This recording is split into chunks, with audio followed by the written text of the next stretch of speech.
ऐसा थोड़ी होता है।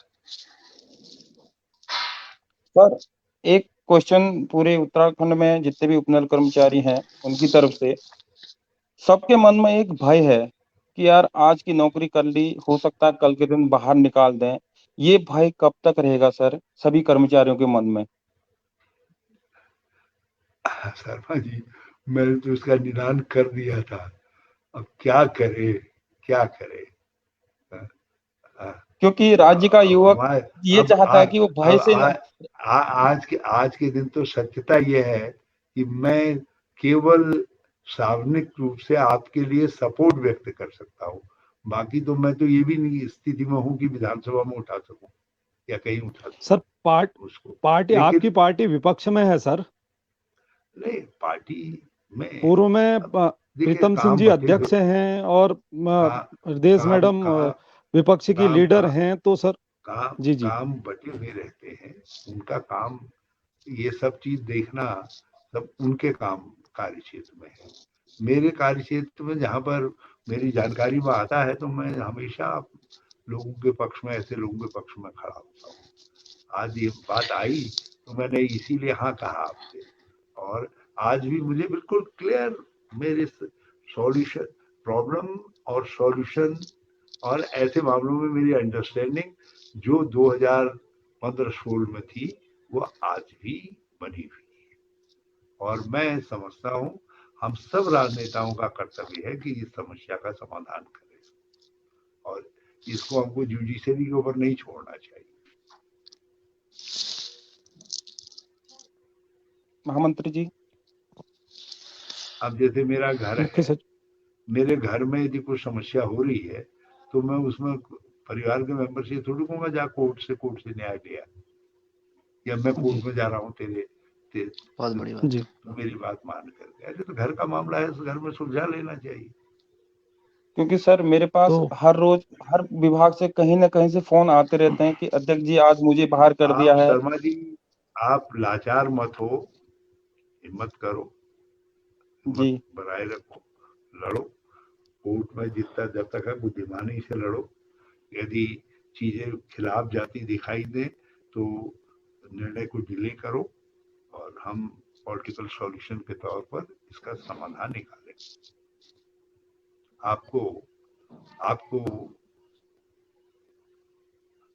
आपको कोई संशय, कम से कम नौकरी का क्या होगा, जो आपने अंतिम शब्द कहा कि हर उपनलकर्मी एक अनिश्चय में रहता है, हम उस अनिश्चय के गुनाहगार होंगे यदि वो लंबा चलता है।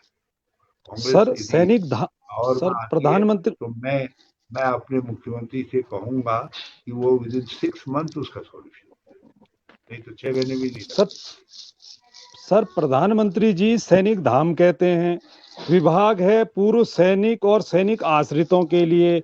क्या सैनिक धाम में सैनिक और उनके आश्रितों का यही हश्र होना था, उपनल बना के, जबकि माननीय न्यायालय द्वारा इसे पपेट घोषित किया गया है सर? तो क्या म, सीधे सरकार म, को और कर्मचारी को नियमित करना चाहिए था या नहीं? देखो मनोज जी, जी ये इनके पास एक फैक्ट्री है जहाँ ये जुमले गढ़ते हैं।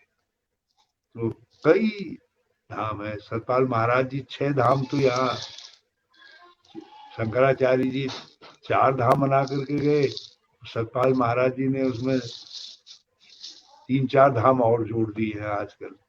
अब 7 धाम है, 8 धाम हो गए हैं। और मोदी जी ने और त्रिवेंद्र सिंह जी ने उसमें सैनिक धाम भी कर दिया है, क्योंकि यहाँ शिक्षक सबसे ज्यादा समस्या में है। कल शिक्षकों का सम्मेलन होगा तो उसमें कह देंगे ये शिक्षक धाम भी है। परसों को यदि उपनल वाले आप इतने प्रभावशाली हो गए कि आपसे चुनाव प्रभावित होने लग जाएगा तो ये उपनल धाम भी बना देंगे। तो इसलिए इन धामों की यात्रा मुझसे मत करवाओ। हम तो जो आदि गुरु शंकराचार्य 4 धाम बना गए उन्हीं को प्रणाम करते। सैनिक परंपरा हमारी है, मैं सैनिकों की महानता को हम हमेशा प्रणाम करते हैं, मगर ये जुमले करते हैं। हमने स्मारक बनाए, इन्होंने उनको धाम कह दिया तो हेडलाइट पा ली। सर एक नहीं तो सवाल, आप देखो पूरे तो उत्तराखंड में एक सवाल जितने भी उत्तराखंड में कर्मचारी हैं उनके माध्यम से, यदि जिस समय 2018 में हाई कोर्ट का आदेश आया था, आपकी सरकार होती तो उस आदेश को लागू कर देती? यस, मैं उसका फायदा उठाता और मैं सॉल्यूशन रिजॉल्व कर देता। वो तो मुख्यमंत्री के रूप में मेरे हाथ में हथियार होता जी। क्योंकि मैं तो उस समय आपका सॉल्यूशन निकाल रहा था जब सारी चीजें आपके खिलाफ थी और केवल मैं आपके साथ था। हमारे सारी ब्यूरोक्रेसी आपके खिलाफ थी, मैं उसके बीच से आपका सॉल्यूशन निकाल करके। परसों के एक पेपर में देख रहा था गड़गुडी जी ना कि ये जो रोडवेज बसेस में हमारे साथ वाले हैं उनको ताऊ जी ये रख तो रहे हैं, लेकिन अब वो उनका प्रोत्साहन भत्ता उनको हटा देंगे और जो नया मानक हो रहा है, नए मानक से जो हमको सैलरी मिलेगी उसके हिसाब से चलेगा।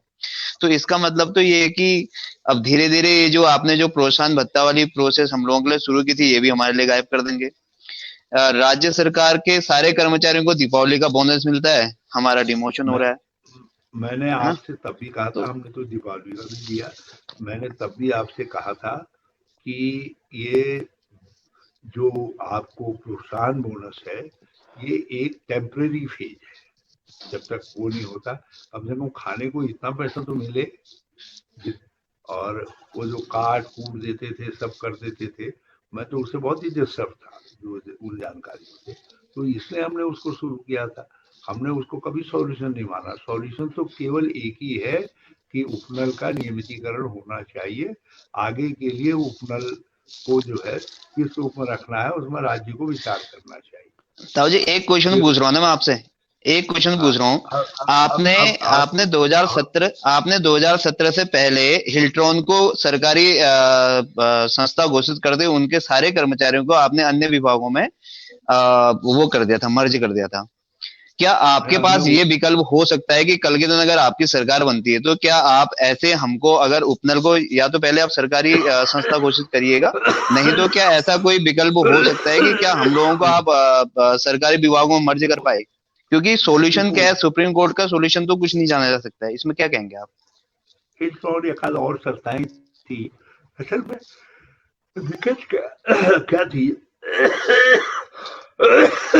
उपनल का जो गठन हुआ है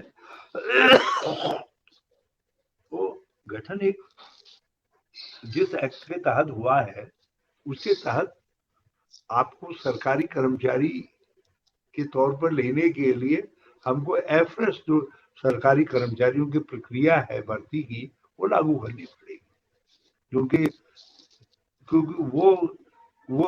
वो एक